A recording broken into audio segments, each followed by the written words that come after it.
What if I told you there was a nation so powerful, so advanced, that they carved their homes into mountains and believed no one could ever destroy them? And yet, in a single moment, everything was wiped out. Not by an army, not by a war, but by a punishment so terrifying that even today, its story sends chills down the spine. So the question is, why did Allah destroy the Qawmi Samud? And what mistake did they make that we might still be repeating today? This is not just a story. This is a warning for every single one of us, because what happened to them can teach us something that could change our lives forever. Long ago, there lived a qawm known as Samud. They were strong, intelligent, and incredibly skilled. They didn't just build houses, they carved entire homes into mountains.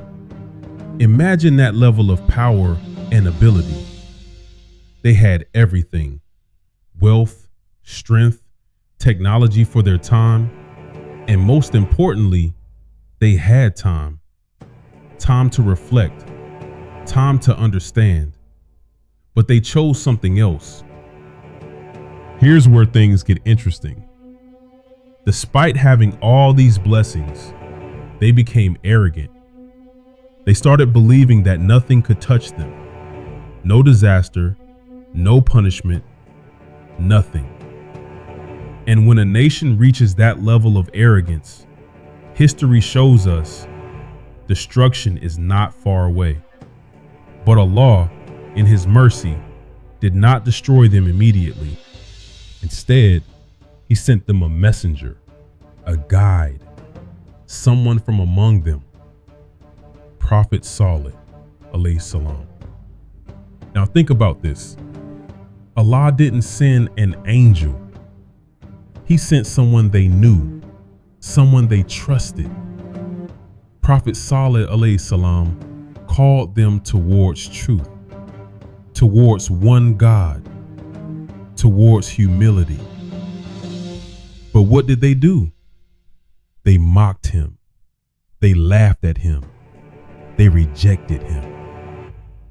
And this is the part no one talks about.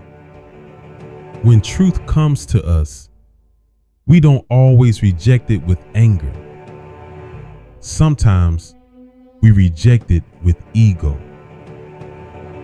Prophet Saleh alayhi salam kept warning them again and again, but their arrogance kept growing.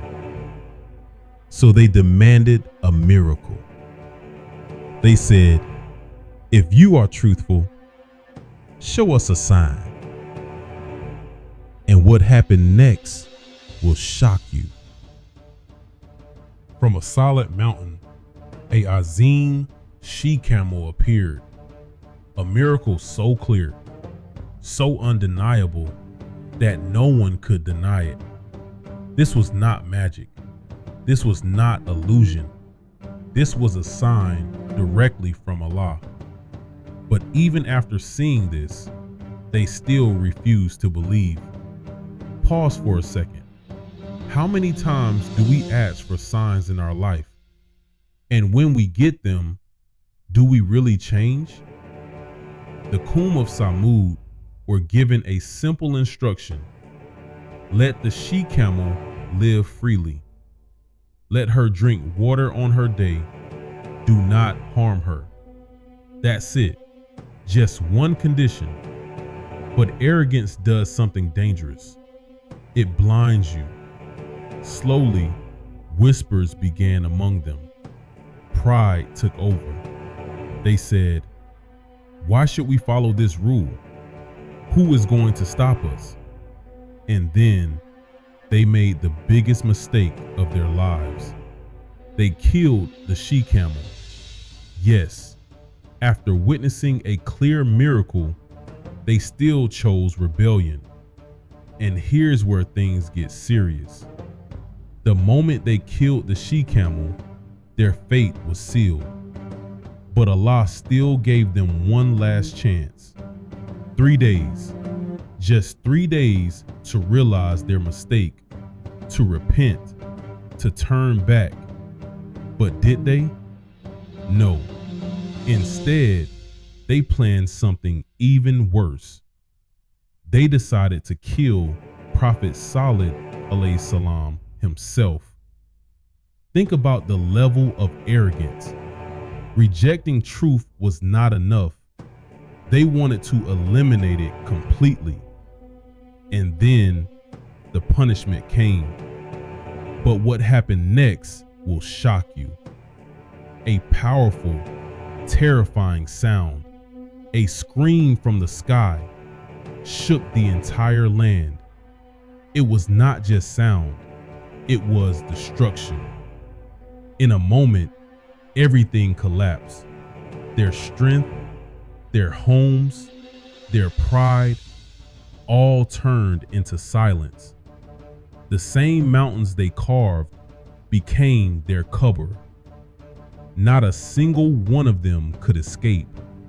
And just like that, a powerful nation disappeared. Let that sink in. They had everything, but they lost everything. And the reason? Not lack of knowledge, not lack of signs, but arrogance. Now ask yourself honestly, do we sometimes ignore truth because